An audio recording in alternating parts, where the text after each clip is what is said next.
హైదరాబాద్ గురించి సీఎం ఆలోచన చేయట్లేదన్నారు కేంద్ర మంత్రి కిషన్ రెడ్డి. బీజేపీని విమర్శించండి, తిట్టండి, తప్పు లేదు, కానీ పని చేయాలన్నారు కిషన్ రెడ్డి. మంత్రులు కౌంటర్గా తిట్టడంతో తమ బాధ్యత అయిపోయిందనుకుని పనులు చేయడం లేదన్నారు.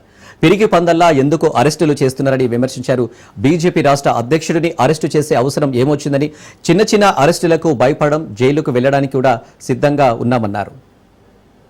టిఆర్ఎస్ ప్రభుత్వం ఇప్పుడు వచ్చినటువంటి కాంగ్రెస్ పార్టీ ప్రభుత్వం మన హైదరాబాద్ అభివృద్ధి పట్ల మాటలు కోటలు దాటుతున్నాయి.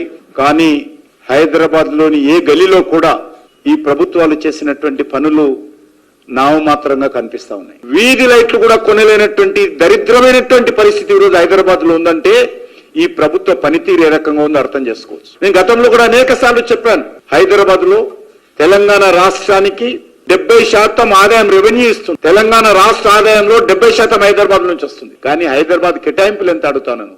హైదరాబాద్ గురించి ఆలోచన చేసే పరిస్థితి లేదు. ముఖ్యమంత్రి గారు స్వయంగా మున్సిపల్ వ్యవహారాల మంత్రి మాట్లాడితే వెంటనే కౌంటర్. నేను ఎవరిని రాజకీయ పరంగా విమర్శించాను మీరు ఇప్పుడు కూడా మంత్రులు మళ్ళీ మాట్లాడతారు. దీని మీద మాట్లాడడం కాదు, మమ్మల్ని విమర్శించండి, తప్పలేదు, మమ్మల్ని తిట్టండి, కానీ పనులు చేయండి. మీరు మమ్మల్ని తిట్టినంత మాత్రాన మీ బాధ్యత అయిపోదు. మీ బాధ్యత హైదరాబాద్ నగరకు, తెలంగాణ ప్రజలకు పౌర సౌకర్యాలు మెరుగుపరచాల్సినటువంటి బాధ్యత. భారతీయ జనతా పార్టీ నాయకులను తిట్టినంత మాత్రాన మీ బాధ్యత అయిపోదు.